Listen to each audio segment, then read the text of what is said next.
വിവാദങ്ങൾക്കിടെ Wayanad DCC president ND അപ്പച്ചൻ രാജിവെച്ചു. NM വിജയന്റെ മരണം ഉൾപ്പെടെ ജില്ലയിലെ കോൺഗ്രസിൽ പ്രശ്നങ്ങൾ തുടരുന്നതിനിടെയാണ് രാജി.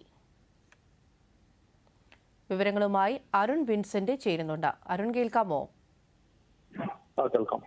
അരുൺ, അപ്പച്ചന്റെ രാജിയിൽ എന്ത് വിശദീകരണമാണ് അപ്പച്ചനും അതുപോലെ തന്നെ കോൺഗ്രസ് വൃത്തങ്ങളും നൽകുന്നത്? സൈമ, ഇന്ന് രാവിലെ 11:30ഓടെയാണ് ND അപ്പച്ചന്റെ രാജി വിവരം പുറത്തു വന്നത്. എന്നാൽ ഈ സമയം നേതൃത്വം തന്നോട് അറിയിച്ചിട്ടില്ല എന്നുള്ള കാര്യമാണ് ND അപ്പച്ചൻ പറഞ്ഞത്. മാധ്യമങ്ങളിലൂടെ വന്ന വിവരം മാത്രമാണ് തനിക്ക് അറിയുള്ളൂ എന്നും തന്നോട് നേതൃത്വം അറിയിച്ചിട്ടില്ല എന്നുമാണ് ND അപ്പച്ചൻ പ്രതികരിച്ചത്. എന്തായാലും പാർട്ടിയിൽ പ്രശ്നങ്ങളുണ്ടെന്നും ഈ പ്രശ്നങ്ങൾ തനിക്ക് വേദനയുണ്ട് എന്നും എന്നാൽ ഈ പല പ്രശ്നങ്ങളും സൃഷ്ടിച്ചു എന്നാണ് ND അപ്പച്ചൻ പറഞ്ഞത്. കോൺഗ്രസിൽ ചിലർ തന്നെ സൃഷ്ടിച്ചു എന്നുള്ള ഒരു ആരോപണമാണ് പ്രധാനമായും ND അപ്പച്ചൻ ആരോപിച്ചത്.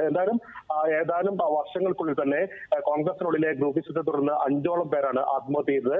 ഇതിനിടയിൽ ഏതാനും മാസങ്ങൾക്ക് മുൻപായിരുന്നു DCC ജനറൽ സെക്രട്ടറി കൂടിയായ NM വിജയൻ ആത്മഹത്യ ചെയ്തത്. ഈ NM വിജയന്റെ ആത്മഹത്യയുമായി ബന്ധപ്പെട്ടുകൊണ്ട് ഏറെ വിവാദങ്ങൾ ഉയർന്നിരുന്നു. ഇതിൽ ND അപ്പച്ചന് പങ്കുണ്ടെന്നുള്ള ആരോപണങ്ങൾ തന്നെയായിരുന്നു കത്തിൽ ഉണ്ടായിരുന്നത്.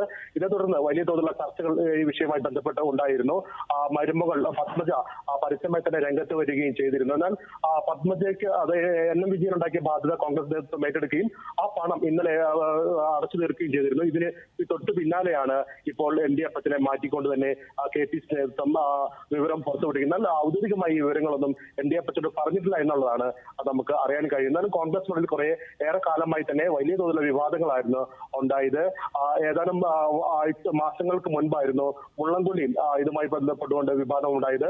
കോൺഗ്രസ് പ്രവർത്തകരെ കള്ളക്കേസിൽ കുടുക്കുകയും ഇതേ തുടർന്ന് അവിടുത്തെ ജോസ് എന്ന് പറയുന്ന പഞ്ചായത്ത് മെമ്പർ ആത്മഹത്യ ചെയ്യുന്ന സാഹചര്യങ്ങളൊക്കെ ഉണ്ടായിരുന്നു. എന്നാൽ കോൺഗ്രസിനുള്ളിൽ വലിയ തോതിലുള്ള പ്രതിസന്ധികളൊന്നും കഴിഞ്ഞ ദിവസം പ്രിയങ്ക ഗാന്ധി ജില്ലയിലെത്തിയ സാഹചര്യത്തിൽ ഈ കോൺഗ്രസ് നേതൃത്വം ചിലർ ഈ വിഷയങ്ങളൊക്കെ പ്രിയങ്കയോട് സൂചിപ്പിക്കുകയും ചെയ്തിരുന്നു. ഇതേ തുടർന്നാണ് അടിയന്തരമായി ഇപ്പോൾ ഒരു നടപടി ഉണ്ടായിരിക്കുന്നത്. എന്തായാലും തന്നെ അറിയിച്ചിട്ടില്ല എന്നുള്ള കാര്യമാണ് പ്രധാനമായും ND അപ്പച്ചൻ മാധ്യമങ്ങളോട് പറഞ്ഞത്. സൈമ, അരുൺ, അതുപോലെ തന്നെ ഈ ജില്ലയിലെ വിവിധ കോൺഗ്രസിനുള്ളിലെ കുറെ പ്രശ്നങ്ങളുണ്ട്.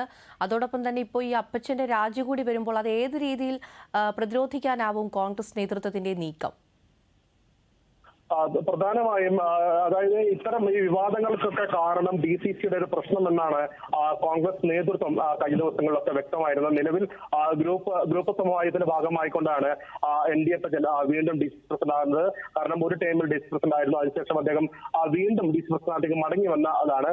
അതായത് ഗ്രൂപ്പ് സംവാദത്തിന്റെ ഭാഗമായിക്കൊണ്ടാണ് ND അപ്പച്ചൻ നേതൃനിരയിലേക്ക് വരുന്നത്. ഇതേ തുടർന്ന് തന്നെ വലിയ തോതിലുള്ള ഗ്രൂപ്പിസം കോൺഗ്രസിനുള്ളിൽ കുറെ കാലങ്ങളായി നിലയുറപ്പിച്ചിരുന്നു. എന്തായാലും നിലവിൽ ഇപ്പോൾ AI ഗ്രൂപ്പുകൾ തമ്മിൽ വലിയ തോതിലുള്ള മത്സരങ്ങൾ, അതായത് DC പ്രസിഡന്റിലേക്ക് നേരത്തെ തന്നെ ചർച്ച നടക്കുന്നുണ്ട്. എന്തായാലും ഈ പ്രശ്നങ്ങളൊക്കെ, അതായത് പ്രത്യേകിച്ച് MPയുടെ മണ്ഡലമാണ്, AICC ജനറൽ സെക്രട്ടറി കൂടി MPയുടെ മണ്ഡലമാണ് വയനാട്.